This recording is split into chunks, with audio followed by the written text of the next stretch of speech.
Bien, bonjour, chers camarades, bonjour, chers amis d'ici et d'ailleurs. Je suis toujours votre serviteur, Herman le Patriote, toujours dans le combat panafricain. Dans cette vidéo, nous allons essayer d'écouter Monsieur Emmanuel Macroni et nous allons essayer de déterminer ce qu'il pense de la situation, chers camarades. Alors, j'ai la vidéo ici, mais on va l'écouter sous forme d'audio. Voilà, puisque vous le connaissez déjà, hein. Donc on va écouter sous forme d'audio. En 3 minutes, il a essayé de parler un peu de la situation du Gabon et de la situation du Niger. C'est là que vous verrez la différence, et lui-même il a dit que le problème au Gabon est différent du problème au Niger. En quoi est-ce que un coup d'État est différent de l'un à l'autre? Si ce n'est pas les motivations de ces coups d'État qui rendent ces coups d'État différents. Et c'est pas si vous comprenez. C'est un Français, il est le président français. C'est français que je parle aussi. Il va le dire tout à l'heure. Il dit que le coup d'État au Gabon est totalement différent du coup d'État au Niger et qu'on ne doit pas comparer les deux. Mais il est toujours dans une logique d'être contre les coups d'État. C'est une manière de dire que je ne condamne pas le coup d'État du Gabon. C'est tellement simple. C'est pourquoi je pose la question. Quelle est la différence entre un coup d'État et un autre coup d'État si ce n'est les motivations? C'est-à-dire les motivations derrière les coups d'État font des coups d'État non similaires. Je vais m'expliquer un peu avant de le laisser parler. Le coup d'État au Niger a été inspiré par le mouvement NRP, la nouvelle révolution panafricaine, qui consiste à rompre avec tous les accords, ou toutes les liaisons diplomatiques avec la France politique. Parce que cette France politique est une France voleuse, une France qui nous pille pendant des décennies. Presque un siècle, ce pays est en train de nous voler. Nous ne voulons plus des accords militaires, des accords de foutaise. On veut à la rigueur des accords de gagnant-gagnant. Ces coups d'État sont motivés aussi par les marionnettes qui dansent à chaque fois que l'impérialiste, c'est-à-dire la France, lance les ficelles. Comme l'a dit le président de transition burkinabé, M. Ibrahim Traoré. Vous comprenez? Nous ne voulons plus de ces gens-là au pouvoir. Les gens comme les Draman Ouattara, les gens comme les Ali Bongo, je vais citer Bazoum, je vais citer Macky Sall, je vais citer Patrice Talon, je vais citer même Paul Biya. Tous ceux-là, ce sont des collabos. Ce sont des collabos, je vous dis la vérité, chers camarades. Nous ne voulons plus de ces gens-là à la tête de nos États. Nous voulons des nouvelles têtes. Nous voulons même en particulier même des jeunes. Nous ne voulons plus de vieux dirigeants. On est fatigué. Les vieux sont non seulement vers la fin de leur vie, mais ils sont déjà trop riches. Ils ne connaissent pas des problèmes africains. Les vieux ne sortent pas comme ça. Regardez Draman, il est entre avions seulement. Il ne connaît pas la réalité en Côte d'Ivoire. Tout ce qui les intéresse, c'est pour que les bébés puissent fêter. Nous ne voulons plus de ce genre de président-là. J'ai plein d'informations sur le dossier ivoirien, mais je n'ai pas envie d'en parler parce que ça ne m'intéresse pas.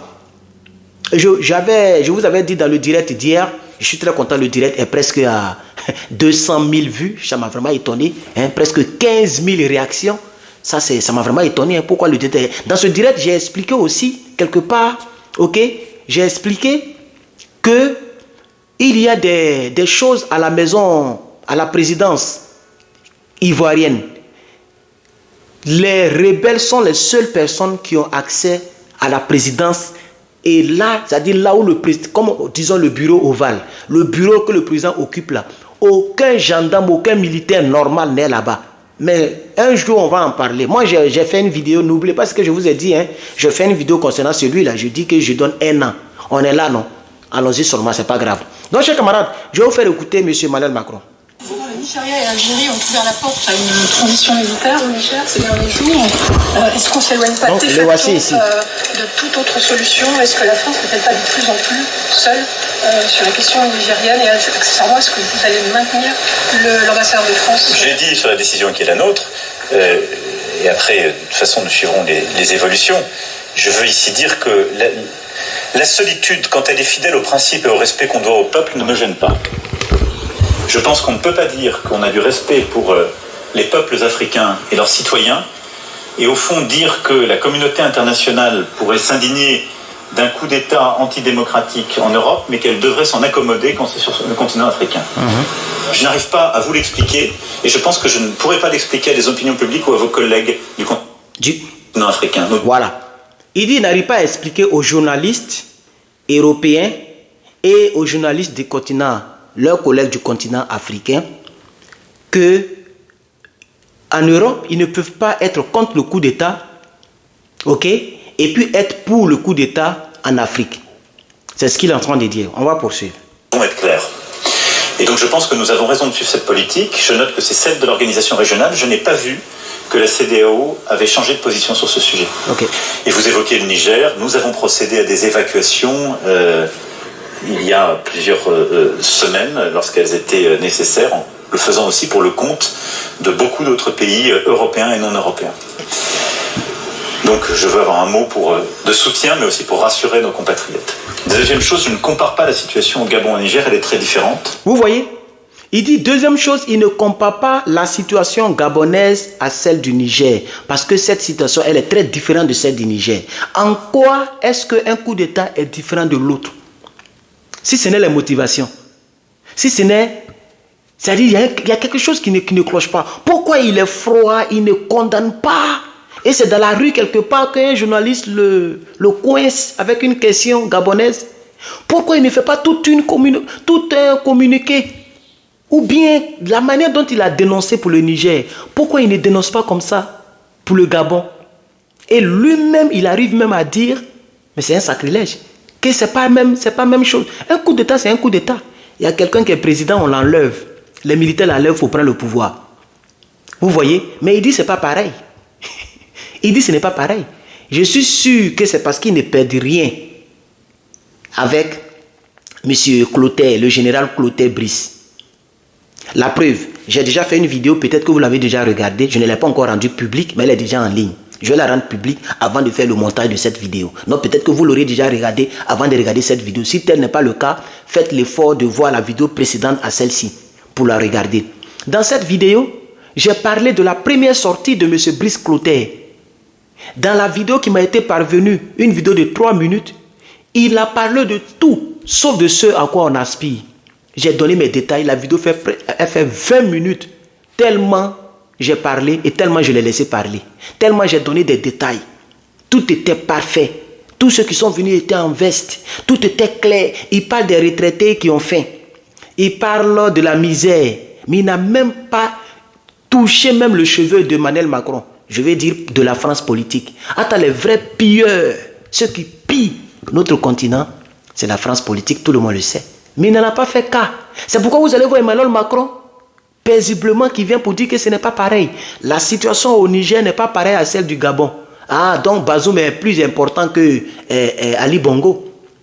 Hein? Donc c'est comme ça. Non, c'est pas sérieux. Ce n'est pas sérieux, M. Emmanuel Macron. De beaucoup d'autres pays européens et non européens. Oui. Donc je veux avoir un mot de soutien, mais aussi pour rassurer nos compatriotes. Deuxième chose, je ne compare pas la situation au Gabon et au Niger, elle est très différente. Ah bon? Mais partout, nous condamnons les coups d'État militaires. Mais pourquoi il les donne? Parce qu'il aime toujours donner des exemples, ou bien des illustrations, ou bien des explications. Il dit elle est très différente et il a traîné. Regardez comment elle a traîné. Quand quelque chose est fausse, quand tu fais semblant, mais tu mens, souvent la nature humaine te trompe. Écoutez très bien la partie là. Bon, au Niger, elle est très différente. Mais partout, nous condamnons... Vous voyez comment il a traîné? Depuis qu'il parle, il ne traîne pas. Partout, et puis maintenant il commence à parler. Quand il a dit elle est différente, les idées sont parties un peu, parce que c'est ça le problème. La vérité finit toujours par triompher, chers camarades. Écoutez très bien la partie. Bon, au Niger, elle est très différente. mais partout nous condamnons les coups d'État militaires. Et nous appelons à respecter ce qui sort des urnes. Et nous aurons l'occasion, nous sommes déjà exprimés sur la question du Gabon, nous aurons l'occasion d'y revenir dans les prochains jours en fonction de ce que les putschistes décideront. Mais ce n'est pas ce que vous avez fait concernant le Niger.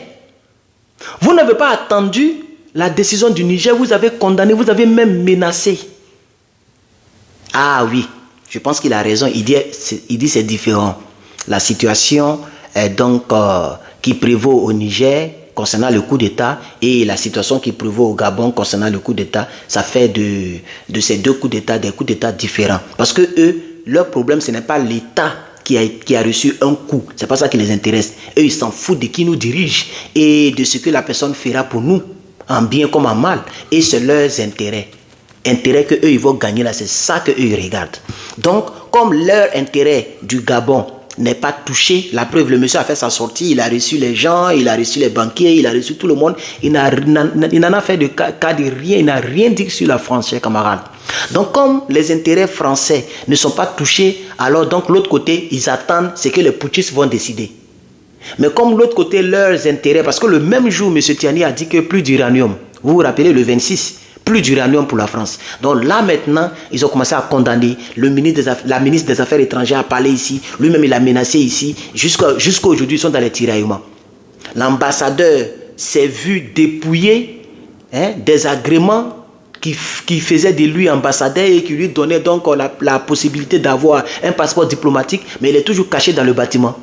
Vous comprenez un peu? Parce qu'ils veulent faire bras de fer avec le Niger, puisque leurs intérêts là-bas sont menacés et d'ailleurs ils n'ont même plus d'intérêt au Niger. Donc ils veulent forcer le destin. Mais au Gabon, l'intérêt n'est pas menacé. Donc regardez un peu la sortie de Macron, ce qu'il dit concernant le Gabon et concernant le Niger. Et vous allez essayer de comprendre un peu, est-ce que les nouveaux coups d'Étaïs au Gabon sont vraiment membres du NRP? On va poursuivre, chers camarades. Qui sort des urnes et nous aurons l'occasion, nous sommes déjà exprimés sur la question du Gabon, nous aurons l'occasion d'y revenir dans les prochains jours en fonction de ce que les putschistes décideront. Ah bon? Mais la France, de manière, je dirais, globale, condamne évidemment tous les coups d'État militaires, parce que ce n'est pas la voie d'une transition. Nous défendons les responsables démocratiquement élus. Pour ce qui est du Niger, c'est le cas. Et je veux ici saluer l'engagement, l'action, le courage du président Bazoum. Il a été démocratiquement élu. Il mène un travail courageux pour son pays. Vous voyez, quand c'est le coup d'État du Niger, il donne des détails. Et il défend. Il a déjà fait ce discours. Ça fait l'éternité. Pourquoi il revient dessus? Il a été démocratiquement élu. C'est un homme courageux. C'est un homme qui se bat pour la famine du Niger, qui se bat pour son peuple. Donc, Ali Bongo ne se battait pas pour son peuple. Parce que jusqu'à présent, il n'a rien dit encore sur Ali Bongo. Il n'a même pas encore parlé de la démocratisation concernant Ali Bongo. Est-ce que donc Ali Bongo n'a pas été élu démocratiquement? Ou bien les élections... Non. Comme je l'ai dit dans la vidéo précédente, à celle-ci, comme l'opposant gabonais l'a dit, ce n'est pas un coup d'État. Jusqu'à preuve du contraire, peut-être que demain, ils peuvent nous étonner. Je veux dire, M. Clotaire peut nous étonner avec son groupe en posant des actions du NRP, Nouvelle Révolution Panafricaine. Mais jusqu'à présent, aucune action n'a été posée dans ce sens. Donc je dis et je réitère que ces gens-là, pour l'instant, il y a un doute sur leur soi-disant coup d'État. Macron vient de le confirmer. Là, maintenant, on lui pose une question. On lui pose une question concernant l'actualité, surtout concernant le Gabon. Il parle un peu du Gabon, il va aller s'éterniser sur M. Bazoum. Écoutez encore. On donne évidemment tous les coups d'État militaires, parce que ce n'est pas la voie d'une transition. Nous défendons les responsables démocratiquement élus. Pour ce qui est du Niger, c'est le cas.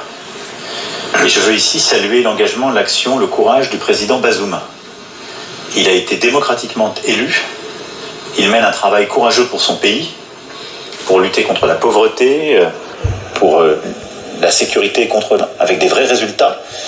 Et il a eu comme partenaire fiable et loyal la France ces dernières années, en particulier ces derniers mois, qui nous ont permis d'avoir des vrais résultats. Et le putsch qui s'est joué il y a quelques semaines, fin du mois de juillet, et qui a conduit à ce que vous avez un président élu qui aujourd'hui prêche par ces putschistes, est absolument inacceptable et nous l'avons condamné à la première seconde.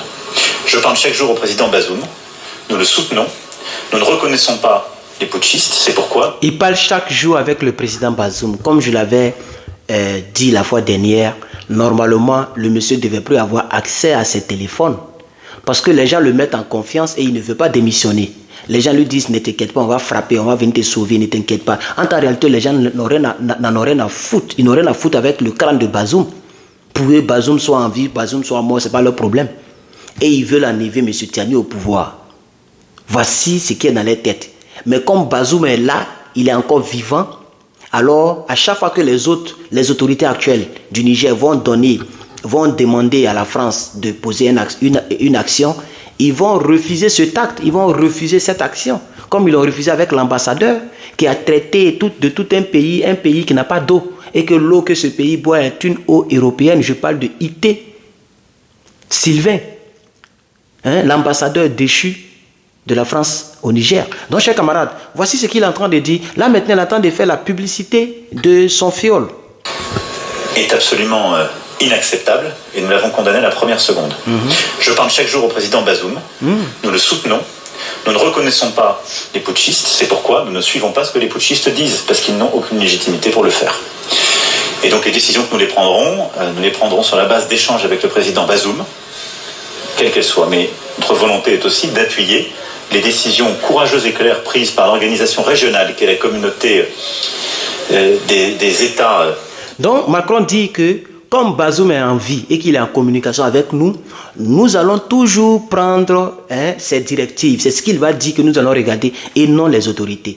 Bon, vous voyez, ce monsieur-là, c'est un diable. On sait que c'est les francs-maçons. Tu ne peux pas être président de nos jours sans rentrer dans des conneries là. Voilà. Donc ce monsieur, c'est un démon. Parce que rappelez-vous, il avait mis sur la table un problème ethnique. Attends, il sait très bien combien de fois l'Africain est attaché à ce problème et combien de fois ça crée des problèmes dans nos pays. En Côte d'Ivoire, c'est ce même discours que Guillaume Soro a utilisé pour qu'il y ait plus de 15 à 30 000 morts. Eux, ils disent 3 000, mais c'est plus de 30 000 morts. Parce qu'en une seule journée, il y a eu plus de 900 à 1000 morts. Le massacre de Djokwe, une affaire ethnique, une affaire régionaliste. Ce monsieur-là, dans un truc pareil, il a un président, il n'a même pas honte, il n'a même pas peur de ce que ça peut créer. Il est venu gardement pour dire que l'autre est d'une ethnie minoritaire, c'est pourquoi ils l'ont enlevé. Mais un coup d'État, ça a quoi à voir avec ethnie?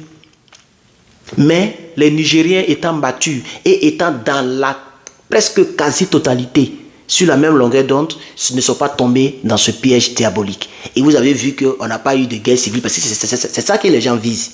Si les gens avaient écouté, c'est vrai, Bazoum, il n'a pas une grande ethnie, c'est pourquoi Tiani a fait ça, on n'a qu'à prendre les rues et les machettes pour se taillader. Si les gens se tailladaient, ils allaient profiter pour dire, voilà, leur venue au pouvoir est en train d'entraîner une guerre civile. Allons-y les enlever. Et comme ça, les États-Unis, tout le monde allait tomber sur les putschistes pour les enlever. Mais ça n'a pas marché parce que les Nigériens sont sur la même longueur d'onde. Vous comprenez, chers camarades? Donc, voici un peu ce qu'il est en train de faire ici encore. Écoutez très bien la partie là.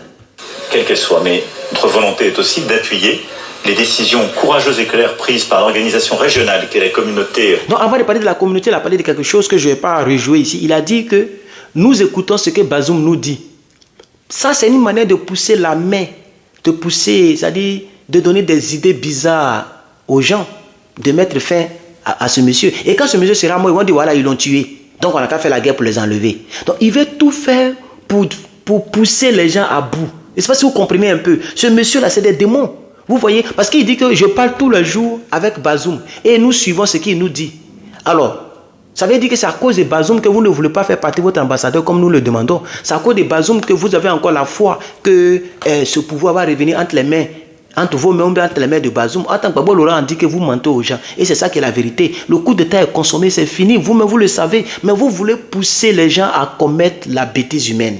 Comme ça, vous allez avoir un alibi pour frapper, comme vous avez fait en Côte d'Ivoire. Vous avez bombardé votre propre base militaire pour pouvoir tomber sur nos hélicoptères, nos avions, pour détruire notre petite flotte militaire. Et vous avez réussi. Mais ça ne marchera plus. L'Africain n'est plus sot. Nous tous, on réfléchit, on lit maintenant entre les lignes. Donc, chers Africains, voici la sortie de M. Emmanuel Macron. Je ne vais pas terminer, mais voici la sortie de M. Emmanuel Macron concernant le Gabon et en même temps concernant le Niger. Vous devez comprendre qu'il y a toujours moustique sur mollet de serpent. Il faut bien réfléchir. Le coup d'État du Gabon est différent du coup d'État du Niger. C'est ce qu'il a eu à dire. Il y a un hic là. Il y a un problème. Il y a une petite équation à résoudre là. Dites-moi dans les commentaires. Je suis Herman le Patriote, votre serviteur. Que Dieu bénisse l'Afrique. Si vous avez un enfant à côté de vous, il faut lui donner beaucoup d'amour. Les enfants ont besoin d'amour. Si tu es une mère, tu es un père, il ne faut pas affliger ton enfant. Parce que le jour que tu partiras, il ne pourra pas trop regretter ton départ. Parce que tu l'as maltraité de ton vivant. Donnez de l'amour à vos enfants autour de vous. Donnez de l'amour à vos fils ou à vos filles que vous avez procréé, que vos spermes ont permis donc d'être en vie. C'est Dieu qui vous l'a donné, qui a donné l'enfant, mais c'est votre enfant. Donnez-leur beaucoup d'amour. Si vous avez des enfants, donnez-leur beaucoup d'amour. Si vous n'avez pas d'enfants, comme moi, préparez déjà un petit compte ou bien ayez des projets pour votre enfant, pour que votre enfant soit fier de vous le jour que vous ne serez plus là. Que Dieu vous bénisse. À bientôt. Herman le Patriote, merci pour votre aimable attention.